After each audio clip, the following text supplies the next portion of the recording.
Bismillahirrahmanirrahim. Assalamualaikum warahmatullahi wabarakatuh. Halo teman-teman, kita jumpa lagi di channel Berkah Mintu Farm. Nah, pada kesempatan kali ini kita akan membahas penting tidak sih dengan konsep silase itu.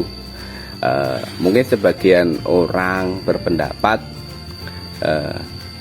ngapain repot-repot bikin pakan kayak gitu, wong pakan aja itu kita nyari gratis. Kalau ada yang gratis, kenapa harus mengeluarkan biaya seperti itu, teman-teman?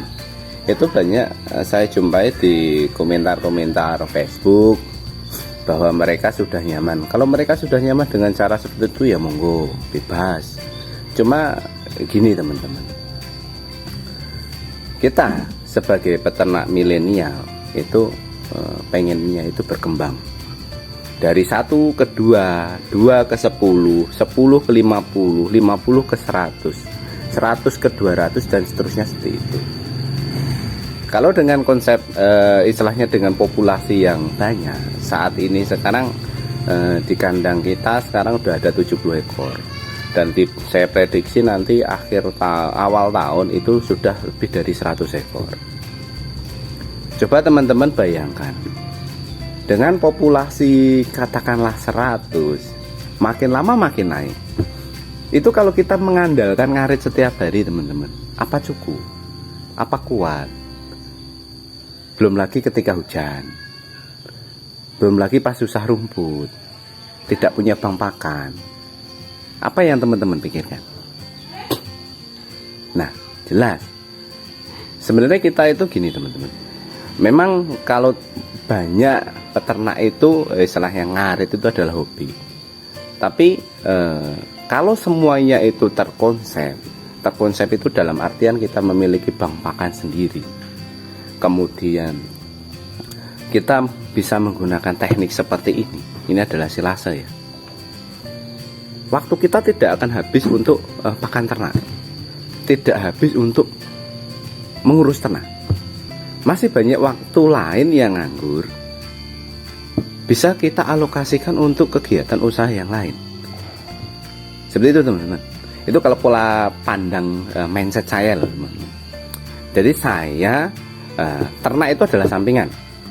Kerjaan usaha yang lain itu masih banyak. Jadi kalau waktu saya itu habis untuk ternak, sangat disayangkan sekali. Potensi yang ada, yang merembet dari ternak ini, kita sia-siakan. Potensi apa itu? Nah, potensi yang saya maksud, jadi gini, teman-teman. Namanya peternak itu harus jeli melihat sumber pendapatan, sumber income. Jadi kalau peternak zaman dulu itu mereka lebih ini, teman-teman, lebih memprioritaskan hasilnya itu pada ternaknya itu. Padahal kalau kita mau melihat sumber income peternak itu bukan hanya dari kambing maupun domba yang dipelihara. Sumber income sumber income kita yang sudah saya lalui sekarang itu ada banyak, teman-teman. Jadi mungkin teman-teman, Mas, ternak seperti itu modalnya banyak, drumnya harganya 200-an, dikali 30 harus sekian, kali 50 sekian. Loh, teman-teman, namanya usaha itu mulainya dari kecil ke atas. Kalau ada modalnya sedikit, ya mulainya juga sedikit. Jangan melihat yang sudah di atas, teman-teman ngimbangi yang di atas. Tapi lihatlah proses mereka untuk mencapai itu, teman-teman. Itu bukan hanya di ternak aja loh, teman-teman.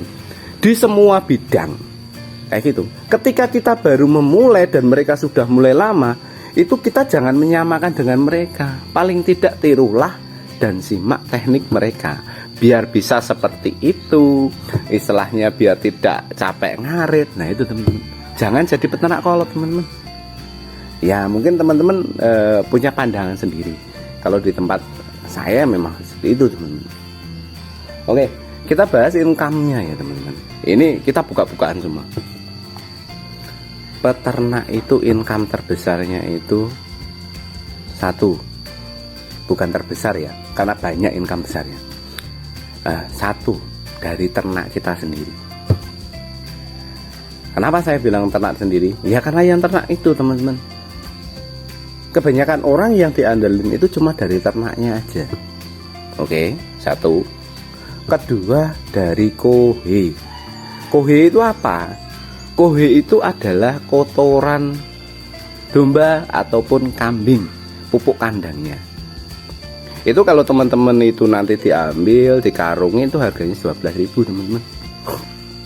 Dengan populasi sekarang 5-70 ekoran ini, di kandang kami itu bisa menghasilkan sekitar 50-an karung. Nah, teman-teman bisa lihat per karung harganya segitu, setiap bulan bisa mendapatkan seberapa. Penampungnya ada nggak mas? Banyak teman-teman. Karena kotoran dari kambing maupun domba itu peminatnya itu luar biasa, karena memang ampuh, manjur, dan cepat untuk pemupukan tanaman, bunga maupun sayuran teman-teman. Nah itu malah saya ada gagasan lebih. Kotoran dari yang saya hasilkan, maksudnya dihasilkan kandang saya, kemudian dari peternak sekitar, itu mau saya kumpulin. Itu nanti mau saya buat sebuah lini usaha. Nanti akan saya olah sebagai pupuk organik yang khusus untuk ternak kambing maupun domba. Murni. Itu nanti akan nilai harga jualnya itu jauh lebih tinggi dibandingkan posisi serintil teman-teman. Nah itu ya, kita bahas dua itu tadi. Kemudian income lain adalah bibit rumput. Nah, bibit rumput payu tuh mas, payu teman-teman. Sekarang teman-teman ya, dengan luas 1000 meter itu kita misal nanam odot ataupun pakcong, itu per steknya itu 250 sampai 300. Dalam tahan 1000 meter itu kita bisa dapat duit juta-jutaan teman-teman, nggak cuma 100-200 ribu, asal itu dikonsep dengan baik. Loh mas, di tempat saya tak buang mas, nggak ada yang beli. Nah itu teman-teman harus belajar cara mempromosikan. Mempromosikan yang paling gampang itu lewat marketplace Facebook.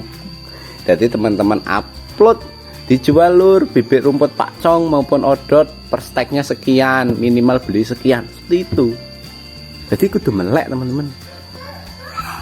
Media promosi lain itu bisa melalui Facebook. Nanti akan kita bahas lain ya, bahas selebihnya dari ini. Oke, bibit rumput. Kedua, keempat itu adalah dari channel YouTube teman-teman. Saya ada satu channel YouTube bergerak di bidang ternak. Karena sini memang channel YouTube itu akan saya gunakan sebagai pengembangan usaha teman-teman. Dari channel YouTube itu sendiri, sampean upload video rutin, kemudian banyak yang nonton, itu nanti dapat income teman-teman. Dapat income, dapat penghasilan, namanya YouTuber. Jadi teman-teman jadi YouTuber, hasilnya itu dari AdSense, dan setiap bulannya itu akan dikirim atau ditransfer ke rekening teman-teman kalau itu sudah memenuhi. Nah nanti ini akan kita bahas yang bagian khusus ini, karena ini kalau kita jelasin panjang banget. Nah ini dari sini, dari channel YouTube ini, setiap bulannya saya bisa mendapatkan beberapa juta teman-teman, nggak cuma 1-2, lebih. Jadi sehari itu 150 sampai 200-an ribu, tergantung sepi dan ramenya tidak video yang kita upload teman-teman. Nah ini gambaran bocoran teman-teman. Kemudian dari channel YouTube ini sebagai media promosi. Media promosi apa? Misal teman-teman punya tong, nah walaupun sedikit-sedikit teman-teman, satu tongnya harganya sekian, kita jual sekian, untung 10.000, 20.000, belinya ini satu ini lumayan. Ini sebagai sumber income harian istilahnya. Ya walaupun tidak setiap hari, tapi setiap minggu itu kita ngirim kayak gitu, lumayan teman-teman, dapat income dari situ. Kemudian dari YouTube kita juga bisa mempromosikan bibit rumput, itu juga lebih banyak lagi untungnya kayak gitu. Terus lagi ada produk-produk lain yang berhubungan dengan ternak yang bisa kita promosikan, itu jual teman-teman. Jadi sumber income-nya itu banyak. Terus lagi 5 itu kita jual pakan jadi teman-teman. Kalau teman-teman sudah punya banyak bank pakan luas, jadi kalau buat bank pakan itu kalau bisa swasembada pakan teman-teman. Jadi nggak istilahnya nggak cukup 1000 meter. Kalau ada dana lebih, beli. Kalau ada dana, bukan beli sih, sewa aja. Kalau beli mahal, sewa. Nanti buangnya kemana? Kita bisa olah jadi silase, kemudian dijual, bibitnya itu dijual. Itu income yang luar biasa. Jadi teman-teman, jangan terlalu kolot pada teknik dulu. Kalau teman-teman jeli, di mana sumber income, sumber pendapatan peternak itu dari situ, teman-teman. Jangan kok berpikir, wah ini harus punya mobil, ini harus punya mesin chopper, kambingnya banyak, modalnya sekian, harus. Enggak, teman-teman. Kalau mulainya dananya sedikit, ya mulainya sedikit. Seperti itu. Jangan kok teman-teman lihat modalnya banyak harus harus pesimis. Enggak, teman-teman. Harus optimis. Semua itu dimulai dari bawah. Kalau adanya sedikit ya sedikit. Nggak harus memaksain utang bank bla bla bla, nggak usah, teman-teman. Nah, makanya di sini agar semua potensi-potensi itu saya bisa serap, bisa ambil, saya menggunakan teknik silase. Dimana kita ngaritnya itu sehari, bayar orang. Ini untuk stok 17 hari, teman-teman. Kemarin dapat hampir 30 tong. 30 tong berapa gitu. Ini mahal biaya, Mas. Loh, teman-teman, kita berpikir lagi. Gini, sampean ngarit itu pasti ngerokok. Itu operasional, teman-teman. Setiap hari ngarit itu berapa, misalnya sehari ngarit berapa kali, seminggu berapa kali. Belum lagi kalau ada es, beli es, ada bakso, beli bakso. Itu teman-teman coba selama sebulan itu dikalkulasi. Bensinnya juga dihitung. Itu teman-teman kalkulasi sebulan habis berapa. Jangan kok karena rumputnya gratis, tapi operasional dan lain-lain tidak dihitung. Karena dengan ngaret 17 hari ini saya cuma mengeluarkan dana sekitar 210.000, teman-teman. Yang tadi dari ngaret 2 orang. Kemudian bahan bakar gas ini setengah tabung. Jadi per tongnya ini tidak lebih dari berapa ya? 7.000. Jadi anggarannya 1 tong ini 7.000. Lu mahal, Mas, saya ngarit 1 kresek aja gratis. Lah iya, ternaknya sedikit kok, teman-teman. Nak ternaknya banyak 70-100 ekor, mau ngarit 20 kresek apa 15 kresek apa ayo kesel. Balik meneh kayak ngono kuwi, teman-teman. Nah, dengan seperti ini biaya kayak gini nanti akan tertutup dari sumber income lain. Misal kohi, bibit, kemudian channel YouTube dan lain-lain. Jangan kok ini dikira mahal. Enggak, asal kita bisa melihat potensi yang ada. Itu kayak gini buat 10.000, kemudian ditambahi pakan tambahan 6 tahu, gratis, teman-teman, jadinya, teman-teman. Karena sumber income terbesar itu malah dari serempet-serempetannya itu, ternaknya itu sebagai wadahnya aja, menurut saya.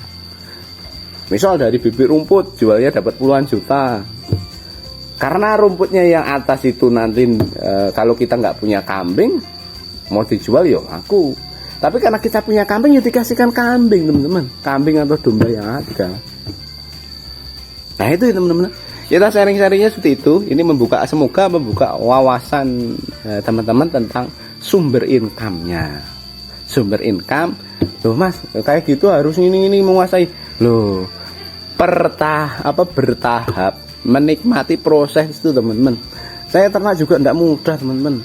Mulai beli kambing ternyata dibohongi bakul, kemudian kambing ada yang mati, kemudian susahnya ini, itu semua butuh proses. Seperti itu, teman-teman. Ini cuma sharing-sharing. Ini kita sharing apa yang sudah saya lakukan, ya, teman-teman. Bukan kok saya cuma teori, itu bukan. Karena itu sudah saya lakukan, dan itu dilakukan sama peternak-peternak besar, dan mereka tidak mengungkapkan sumber income-nya itu dari mana saja. Oke, teman-teman, cukup sekian sharing kali ini. Semoga ini dapat membuka wawasan bagi peternak-peternak yang pemula maupun yang belum. Terima kasih atas kunjungannya. Yang belum subscribe, tolong di subscribe dulu. Sampai ketemu lagi.